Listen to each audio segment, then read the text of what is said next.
الحمدللہ والصلاة والسلام علی رسول اللہ وعلی آلہ وصحبہ ومن والہ۔ محترم بھائیو، السلام علیکم ورحمۃ اللہ وبرکاتہ۔ ایک مسلمان کی زندگی پر عبادات کے کیا اثرات مرتب ہوتے ہیں، انہیں آج کی مجلس میں ہم جانیں گے۔ عبادت کیا ہے؟ شیخ الاسلام ابن تیمیہ رحمۃ اللہ علیہ عبادت کی تعریف کرتے ہوئے کہتے ہیں: العبادۃ اسم جامع لکل ما یحبہ اللہ ویرضاہ من الاقوال والاعمال الظاہرۃ والباطنہ۔ عبادت نام ہے تمام ظاہری اور باطنی اقوال و افعال کا جنہیں اللہ تعالیٰ پسند کرتا ہے اور ان سے راضی ہوتا ہے۔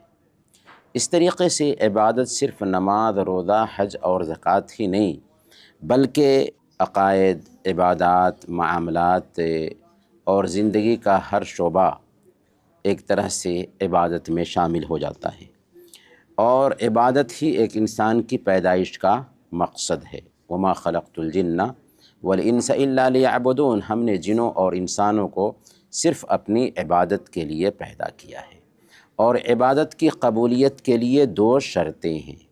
ایک ہے اخلاص، یعنی وہ کام صرف اللہ کے لیے ہو، اور دوسرے نمبر پر متابعت، یعنی نبی صلی اللہ علیہ وسلم کا طریقہ پایا جائے۔ اگر وہ کام اللہ کے لیے نہیں ہے، اس میں دکھلاوا ہے، تو اللہ اسے قبول نہیں کرتا۔ شرک ہے، اللہ اس کو قبول نہیں کرتا، یا نبی صلی اللہ علیہ وسلم کا طریقہ اس میں نہیں پایا جا رہا ہے، اللہ اس کو قبول نہیں کرتا۔ من عمل عملا لیس علیہ امرنا فہو رد، جس نے کوئی ایسا کام کیا جو ہماری شریعت کے مطابق نہ ہو، وہ مردود ہے۔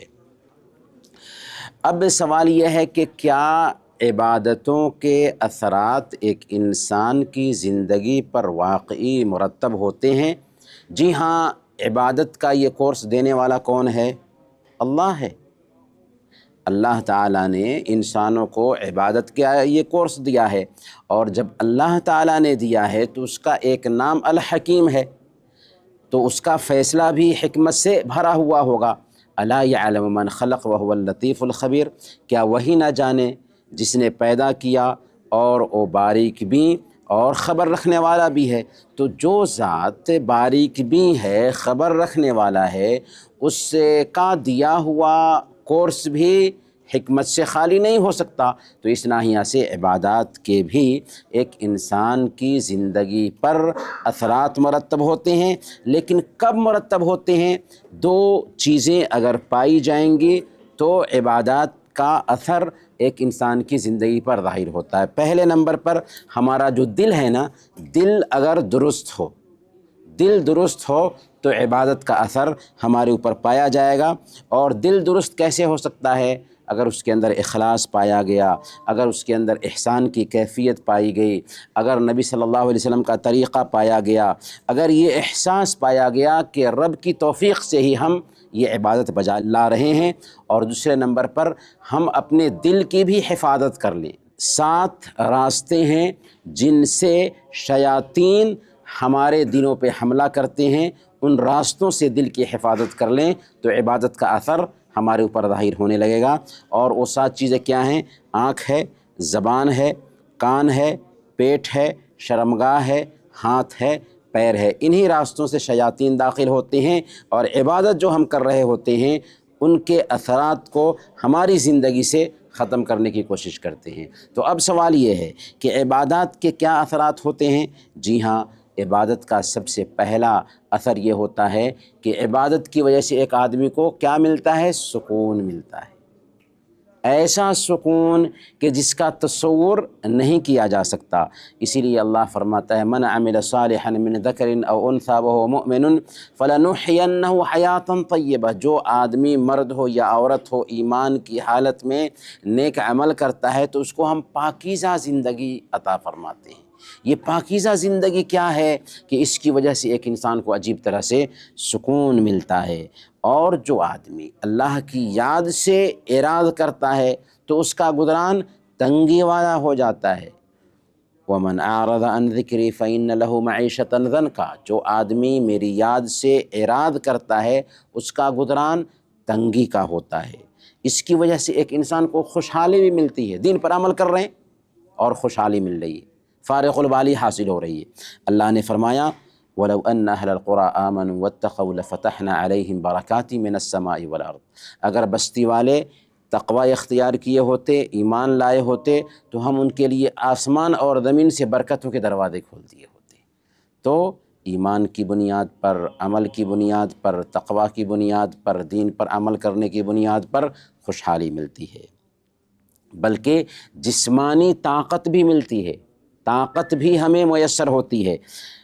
حضرت ہود علیہ السلام نے اپنی قوم سے خطاب کرتے ہوئے کہا تھا وَيَا قَوْمِ اسْتَغْفِرُوا رَبَّكُمْ ثُمَّ تُوبُوا إِلَيْهِ يُرْسِلِ السَّمَاءَ عَلَيْكُمْ مِدْرَارًا، اے میری قوم کے لوگو، اپنے رب سے اپنے گناہوں کی معافی چاہو اور توبہ کرو، اس کا فائدہ یہ ہوگا کہ اللہ تعالیٰ موسلا دھار بارش برسائے گا، اور کیا ہوگا وَيَزِدْكُمْ قُوَّةً إِلَىٰ قُوَّتِكُمْ، اور تمہاری طاقتوں میں اضافہ فرمائے گا۔ گویا کہ پتہ یہ چلا کہ اگر ہم دین پر عمل کرتے ہیں، عبادات کا اہتمام کرتے ہیں، تو ہماری صحت بھی اچھی ہوتی ہے، ہمیں طاقت ملتی ہے۔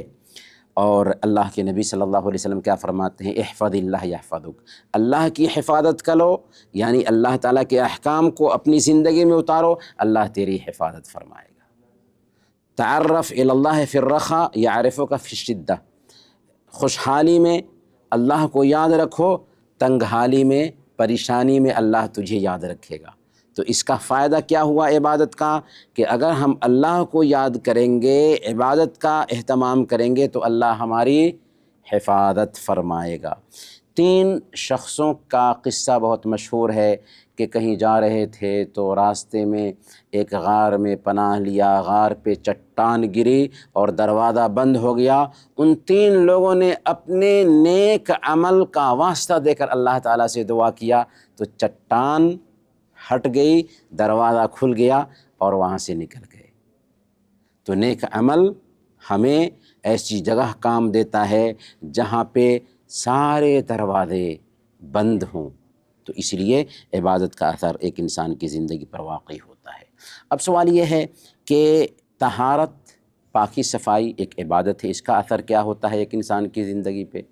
اللہ کے نبی صلی اللہ علیہ وسلم نے فرمایا الطہور شطر الایمان، پاکی صفائی آدھا ایمان ہے۔ وضو کے بارے میں اللہ کے نبی صلی اللہ علیہ وسلم کیا فرماتے ہیں کہ ایک بندہ جب اپنے اعضاء کو دھلتا ہے تو اس کی وجہ سے وضو کے پانی کے قطرے کے ساتھ ساتھ اس کے گناہ بھی دھل جاتے ہیں۔ اسی طریقے سے اللہ کے نبی صلی اللہ علیہ وسلم فرماتے ہیں کہ جو آدمی وضو سے فارغ ہوتا ہے اور یہ دعا پڑھتا ہے اشہد اللہ الہ الا اللہ و اشہد ان محمدا عبدہ و رسولہ، تو اسے بشارت ملتی ہے کہ فتحت لہ ابواب الجنت الثمانیہ، اس کے لیے جنت کے 8 دروازے کھول دیے جاتے ہیں، جس دروازے سے چاہے وہ جنت میں داخل ہو جائے۔ تو یہ بشارت ہے، یہ فائدہ ہے طہارت اور پاکی صفائی کا۔ نماز کا فائدہ ایک انسان کو کیا ملتا ہے؟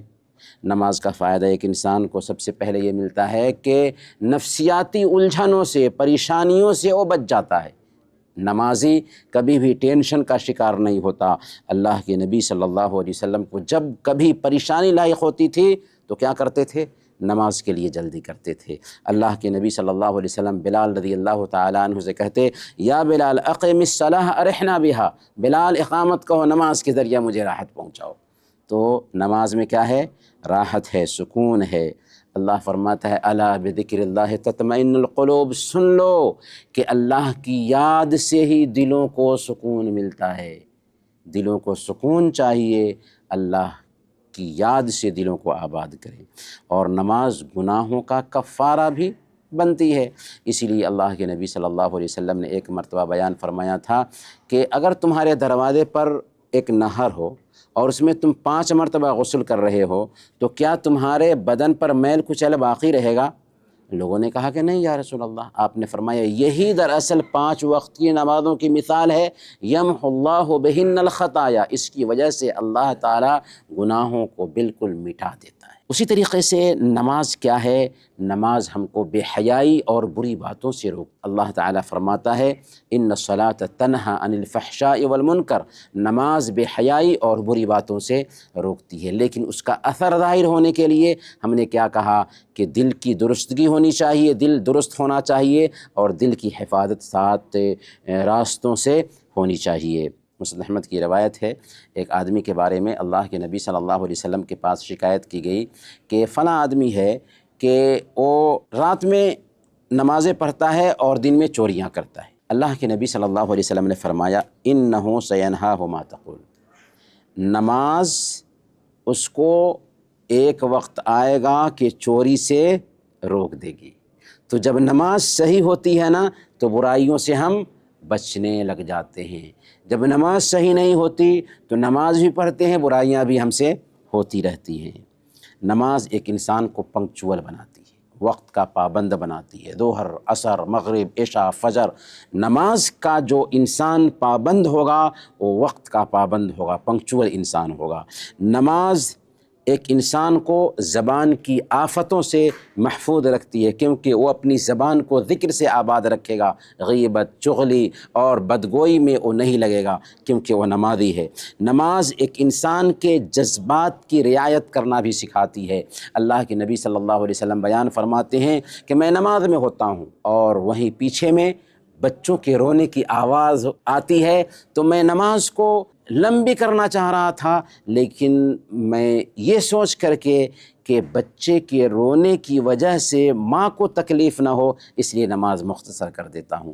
تو نماز گویا کہ ہمیں جذبات کی رعایت کرنا سکھاتی ہے، اور نماز ہر طرح کے بھید بھاؤ کو بھی مٹا دیتی ہے۔ ایک ہی صف میں کھڑے ہو گئے محمود و ایاز، نہ کوئی بندہ رہا نہ کوئی بندہ نماز، سب کے سب ایک صف میں کھڑے ہو کر کے نماز ادا کرتے ہیں، اور نماز کی وجہ سے لوگوں کے حالات کی بھی جانکاری ہوتی ہے۔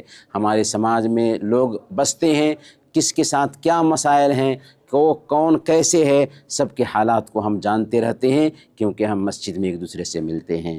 اور مسلمان کی زندگی پر زکوٰۃ کا کیا اثر ہوتا ہے؟ تو زکوٰۃ دینے کی وجہ سے لالچ کی بیماری ختم ہوتی ہے۔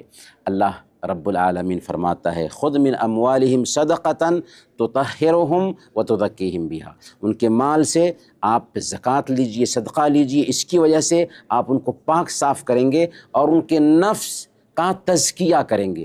گویا کہ زکوٰۃ دیتے ہیں تو مال بھی پاک ہوتا ہے، ہمارا نفس بھی پاک ہوتا ہے۔ اسی طریقے سے زکوٰۃ دینے کی وجہ سے سماج میں چوری نہیں ہوتی، سماج میں ڈکیتی نہیں ہوتی، سماج میں لاقانونیت کا ماحول نہیں بنتا۔ کیوں نہیں بنتا؟ اس لیے کہ غریبوں کی ضرورت پوری ہوتی ہے۔ جہاں پر غریبوں کی ضرورت پوری نہیں ہوتی اس سماج میں چوری ہوتی ہے، اس سماج میں ڈکیتی ہوتی ہے، اس سماج میں امن نہیں ہوتا۔ تو زکوٰۃ کا سسٹم جب لاگو ہوتا ہے تو اس سماج میں امن پیدا ہوتا ہے۔ اسی طریقے سے اس زکوٰۃ کا فائدہ یہ بھی ہوتا ہے کہ اس کی وجہ سے اللہ رب العالمین ہمارے مال میں اضافہ فرماتا ہے۔ کیا فرمایا اللہ رب العالمین نے مال خرچ کرنے کے بارے میں؟ مثل الذین ينفقون اموالهم فی سبیل اللہ کمثل حبہ، جو آدمی اپنا مال اللہ کے راستے میں خرچ کرتے ہیں ان کے خرچ کرنے کی مثال ایک دانہ کسی ہے جس سے 7 بالیاں نکلیں، ہر بالی میں 100 دانے ہوں۔ ایک دانہ 7 بالیاں نکلتی ہیں، ہر بالی میں 100 دانے ہوں، کتنے ہو گئے؟ 700 دانے۔ گویا کہ 1 دینار خرچ کرتے ہیں، اللہ کے پاس آپ کے اکاؤنٹ میں 700 دینار جمع ہوتا ہے۔ اس سے بڑھ کر فائدے کا سودا اور کہاں ہو سکتا ہے؟ اور زکوٰۃ دینے کی وجہ سے یا دوسروں کی مدد کرنے کی وجہ سے، یتیموں، فقیروں اور بیواؤں کی مدد کرنے کی وجہ سے ہمارا دل بھی نرم ہوتا ہے۔ اللہ کے نبی صلی اللہ علیہ وسلم کے پاس ایک آدمی نے آ کر کے شکایت کی، دل ہمارا تنگ ہے، کیا کرے، کوئی علاج بتائیے۔ آپ نے فرمایا ان اردت ان یلین قلبک فاطعم المسکین وامسح برأس الیتیم، اگر تم چاہتے ہو کہ تمہارا دل نرم ہو جائے تو مسکینوں کو کھانا کھلاؤ اور یتیموں کے سر پہ ہاتھ پھیرو، تو دل نرم کرنے کا بھی بہترین علاج ہے۔ روزے کا ایک انسان کی زندگی پر کیا اثر ہوتا ہے، اس حوالے سے مفصل ہم گفتگو کر چکے ہیں، لیکن اشارہ کرنا چاہیں گے کہ اللہ تعالیٰ نے فرمایا لعلکم تتقون، تاکہ تمہارے اندر تقوی پیدا ہو جائے، اللہ کا ڈر پیدا ہو جائے۔ گویا کہ روزہ کا خلاصہ یہ ہے کہ اللہ تعالیٰ 1 مہینہ حلال کھانے پینے سے روک کر کے ہمارے اندر اللہ کا ڈر پیدا کرنا چاہتا ہے، تاکہ تاکہ 11 مہینوں میں رب کی نافرمانی سے ہم بچیں۔ اسی طریقے سے جب ہم بھوک پیاس برداشت کرتے ہیں تو غریبوں کی ضرورت کا بھی ہمیں احساس ہوتا ہے۔ اور مسلمان کی زندگی پر حج کا کیا اثر ہوتا ہے؟ زندگی میں ایک مرتبہ ہی حج فرض ہے نا، اور وہ بھی سارے مسلمانوں پر نہیں، صرف مالدار مسلمانوں پر۔ اس کے باوجود بھی اس کو اسلام کا ایک پلر ٹھہرایا گیا ہے۔ کیوں؟ اس لیے کہ حج کا عجیب طریقے سے ایک انسان کی زندگی پر اس کا اثر ہوتا ہے۔ ایک آدمی زندگی میں ایک ہی مرتبہ حج کرتا ہے لیکن پورے طور پر چینج ہو کر کے آ جاتا ہے۔ کیوں؟ اس لیے کہ حج واقعی ایک انسان کو چینج کرتا ہے۔ اس کا سب سے اہم فائدہ کیا ہوتا ہے؟ ایک آدمی جب اپنے سلے ہوئے کپڑوں سے اپنے آپ کو دور کرتا ہے اور 2 چادر پہنتا ہے تو اس کو احساس ہوتا ہے کہ ایک دن ہم مریں گے، ہمیں غسل دیا جائے گا اور ایسے ہی کپڑے پہنا کر کے ہمیں مٹی کی گود میں سلا دیا جائے گا۔ اب وہ موت کو یاد کرتا ہے۔ پھر جب وہ عرفہ میں جاتا ہے، ٹھہرتا ہے، تو میدان محشر کو یاد کرتا ہے کہ ہم ایسے ہی ایک دن اکٹھا کیے جائیں گے رب کے پاس۔ پھر حج کے اندر جو بھید بھاؤ سے دوری پائی جاتی ہے، اس کا عجیب اثر ہوتا ہے ایک غیر مسلم کے اوپر، اور مسلم پہ کیوں نہیں ہوگا جو حج کرنے کے لیے گیا ہے۔ اسی لیے افریقی نسل کا ایک امریکی لیڈر میلکم ایکس بہت مشہور انسان ہے، جس نے اسلام قبول کیا، اور اسلام قبول کرنے کے بعد جب حج کے لیے گیا تو اس نے دیکھا کہ یہاں پر کوئی بھید بھاؤ نہیں ہے۔ سارے مسلمان ایک ہی امام کے پیچھے نماز پڑھتے ہیں، سارے مسلمان ایک ہی لباس میں ہیں، سب کی زبان پر ایک ہی تلبیہ ہے۔ تو اس نے کہا کہ یہ ہے رنگ و نسل کے فرق کا اصل علاج۔ کیا کہا؟ یہ ہے رنگ و نسل کے فرق کا اصل علاج۔ تو رنگ و نسل کا فرق تو مٹ جاتا ہے، نماز میں بھی مٹ جاتا ہے، روزے میں بھی مٹ جاتا ہے، زکوٰۃ میں بھی مٹتا ہے، حج کے اندر بھی۔ ساری عبادتیں رنگ و نسل کے فرق کو مٹاتی ہیں، اور اسلام ایک پیارا دین ہے۔ لہذا یہ اثر ہم اپنی زندگی میں اتارنا چاہتے ہیں تو دل کی سلامتی پر ہمیں دھیان دینا ہوگا، دل کی حفاظت کرنی ہوگی۔ اللہ تعالیٰ سے دعا ہے کہ اللہ تعالیٰ ہم سب کے اندر عبادتوں کے اثرات پیدا فرمائے، آمین۔ وصلی اللہ علی نبینا محمد وعلی آلہ وصحبہ اجمعین۔